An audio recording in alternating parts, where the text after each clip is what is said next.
Hello mga ka-Earthlings! Kumustamos mi amigos, mi amigas? Oy, uninstall.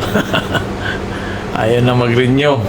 So, gawa tayo ng bagong channel maliban kay Uploader sa Pinas at saka kay Doodle Goes to US Market. Kung nagtitrade ka sa US of America, meron tayong Doodle Goes to US Market. At meron light sa Pinas, Uploader sa Pinas Market. So ngayon, gagawa tayo ng panibago. Crypto ni Dudes. Yan, crypto ni Dudes. So, punta tayo sa chart natin na crypto, Bitcoin. So, dati, ayaw ko talagang mag-trade nitong Bitcoin kasi wala akong nakitang platform o na mga gawing broker na para tayo makabili, buy and sell, ganun sa Pinas, So, nahirapan ako maghanap na mapagkatiwalaan. So, yung may mga dati Binance o ngayon, pinagsasara ng gobyerno ng Pilipinas, Ewan ko, bakit ganun. So, meron akong nakitang yung GoTime, type natin GoTime. GoTime na digital bank. Yan siya, GoTime digital bank kay Gokongwei, partner siya ni Gokongwei. So ito yan, partner ni parang Malaysia yata to na or basta itong Gokongwei yan So ito yung ginamit ko ngayon na makapag-trade ako ng crypto. So pwede na akong maka-trade gamit itong GoTime.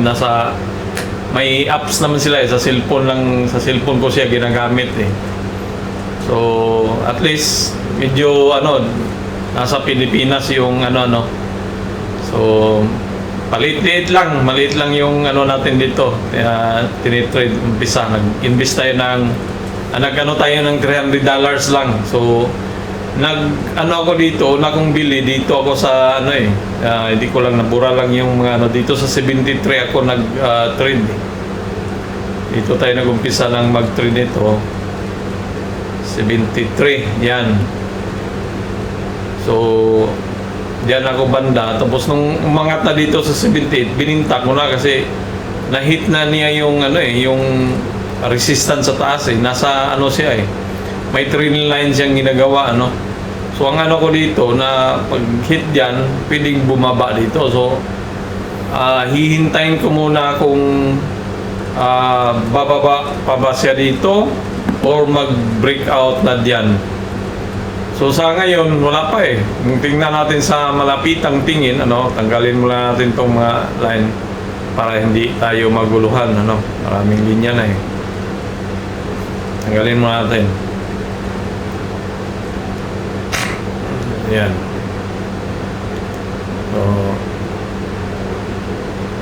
So ang ko dito kay crypto BTC, lahat naman ng Bitcoin pareha-parehas lang yung galawan So ang ko dito lang ako sa Bitcoin BTC lang ako kasi parang siya yung pinakamin Kung angat siya, una siyang umangat So ang nakita ko kasi dito pagdating dito ito yung trend line talaga na yung ginagawa So nag-resist siya dyan. So nung nag-hit siya dito, bumaba siya. Akala ko tutuloy ng bababa So umangat pa rin Pero nagkaroon ng pullback So pwede talagang bababa yan siya dyan. So hintayin ko lang muna na bababa dito or breakout na siya dito sa So kailangan niyang i-break niya yan yung 79 or 80 man lang at least para talagang masabi natin na tuloy-tuloy na to, bullish na babalik na siya doon dito sa 90 kasi mayroong supply. So kailangan sukitin niya yung supply na yan. Basta ito lang ang ko na hinintay na mag-80 yan siya, pwede ko nang pasukin ulit. Pero sa ngayon, hold muna ako dito, hindi muna ako bumili kasi baka babagsak ngayon dyan, ano? Babalik sa bottom na trend line niya bago siya angat. So pagdating dito ko lang siya bibilhin. So sa ngayon, nandito siya sa 78. Kung titingnan mo siya sa maliit na time frame, mayroon siyang pattern na ginawa din eh. May trend line siyang maliit sa loob niya dito. Yan.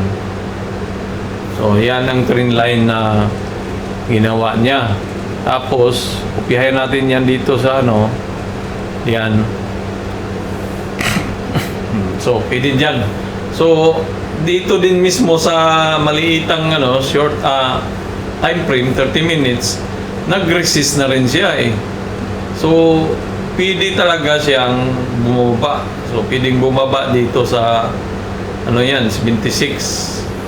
Tapos, kung ano talaga, baka sungkitin pa niya tong ano na yan, yung 75 na demand, ano, yung kung hindi man. So, pakiramdaman ko muna to si ano, kasi yung ano ko ito, ginagawa ko siyang hindi investment eh, yung ginawa ko siyang trading. Kasi magalaw to eh. So, kikita tayo dito basta matiyaga lang tayo dito maghintay. So, kung balik tayo dito sa ano, 1D time frame, so yun talaga yung ano niya. So, kailangan niyang pumunta dito, i-break niya, or baka bababa dito sa 75 ulit siguro. Ang talagang ano ko dito, pakiramdaman ko muna. So, ano bang news? Pabalik-balik lang tayo pakiramdam ba? Yung news is so 2.4 billion inflows in under 2 weeks. So, merong nang ganap na mga inflows, ano. So, may pirang pumasok. Strategy, INC, both. Maraming bumibili talaga, oh. So, sa Bitcoin. So, Bitcoin price hit for best gain since fourth quarter with 77,000 monthly close. So, Bitcoin is struck to see its base monthly performance. Institutional has returned. So, bumalik na daw yung ano. So, kailangan nating sumabay sa ano eh. Kasi baka pag ano, maglalaway na lang tayo. Ano, kasi parang may batas na yata sa sa US eh. Parang ano na yata ang batas nitong Bitcoin eh. Firms higher but only modestly as an investor digest the latest development of Iran, blah blah blah. So, apektado pa rin sa Iran war, si Bitcoin. So, tingnan natin sa mga next week, ano. Kasi, ID ngayon, tapos bukas Sabado, ang pansin ko dito sa kay Bitcoin, pag Sabado at saka Friday, mabagal, maliit yung mga kandila niya kasi walang trading sa US market. So, kaya ito dito, wala ding nagtitrade. So, yung mga nasa US naman ang mga malaking traders talaga eh. So, walang nagtitrade. Kaya, pangit ang ano dito sa tawag dito, Sabado at saka Sunday. Walang galawan masyado.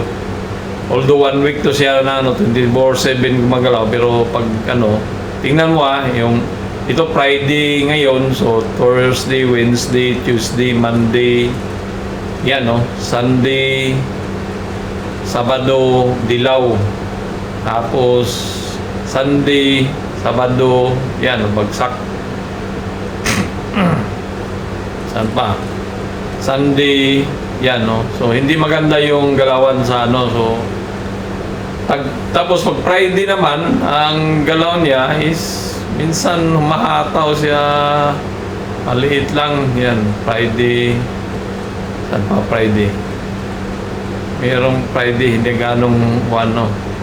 So, pakiramdaman lang muna natin to si Bitcoin bago tayo papasok kasi nasa loob pa siya ng channel din.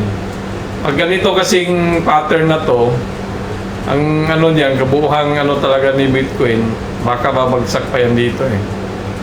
Pag ganyan, downtrend kasi yan ano eh. Bearish kasi to na pattern. Yung inverted, baliktad na flag ba? Flag yan eh, ginawa niya no, flag, baliktad. So ang ano niyan dito sa baba yan. So kung titingnan mo rin dito sa kabila, parang naka-mirror eh. Yan, no? Tingnan mo. Ito, minirror niya dyan. Ito yung ulo eh. Parang Bart Simpson na ulo ba? So ito, yan yung ginagawa niya. Kunso-kunso dito, ano? Tapos dito angat. So, parang minirror lang to eh. Kinupya lang to dito. Pangyari dito. Nilipat doon. Ito, kinupya dyan. So, ito, so baka kopyahin din niya to. So, bababa siya dyan. So, baka dito tayo pupulutin sa kangkungan, ano? Piling dyan sa 40. So, masama pa. Dito pa yan. So, kaya ano muna tayo, ingat-ingat muna tayo dito kay Bitcoin bago tayo papasok ng, so trading lang ang gawin natin dito, hindi investment na ano. Pag up, pag binta ko, pag kumita konti, kumita ng $25, binta. Tapos hintayin naman pagbaba. Maliit lang kasi, $300 lang inano ko dito eh. Subok-subok lang eh. So, pag sahod siguro, magdagdag tayo ng another 200 para maging 500 siya tuwing sahod. Kasi, more on tayo doon sa Pilipinas tayo nag-ano eh. Dito tayo, although mahina nga ang bagsakan, pero opportunity to mag-invest sa Pinas kasi may chance na ano, babalik ulit ang mga investor, ano. Yan si Bitcoin. So, mapapayata tingnan natin si Ethereum, ano, ETH. Ethereum, ito yung mga sikat naman, sila lang dalawang, tingnan mo, di ba? Parehas lang yung galawan nila. Although ito mura na ano. So parehas lang yung galawan ng ano, pababa din, nasa paganyan din, inverted plug na yung bullish plug yung ginawa, inverted plug siya eh. So dito, yan. Pag binala mo yan sa taas, may makubuo kang pattern din. Yan. So, yan, no? Plug din yung ginawa eh. Parehas lang sa natandaan nyo yung Bitcoin, di ba? So, ito lang din, ganun lang din. Yan. So, kung bumagsak yung Bitcoin na yan, babagsak siya, ito babagsak din to. Kasi parehas lang silang galawan eh. Ganun din yung mangyayari, ano? Mababa dito sa 1,000. So, hindi na natin ganong i-ano to kasi parehas lang yung galawan nila eh. Kung binili mo to, kung gusto mong bilhin, check mo muna to. Yan. Nag-consolidate siya diyan eh. Kailangan yung pakiramdaman mo muna. Kung ma-break talaga niya to, eh, posibleng angat. Kaso nasa trend line eh. May trend line siya eh. Nasa ano. So, parehas lang to. Kaya bantayan mo lang. So, sa akin, doon ako sa BTC nag-ano kasi parehas lang naman yan. Fractional naman ang pagbili mo dito sa Bitcoin eh. Hindi ka naman, wala namang board lot dito nga tulad ng Philippine stock market, ano. Fractional lang. So, yung $300 mo, 200, pwede nang bumili paunti-unti. So, hanggang dito lang po tayo. Parang napahaba. So, first time natin, huwag kalimutan mag-subscribe sa Crypto ni Dudes. Adios mi amigos, mi amigas. Babus! Woohoo!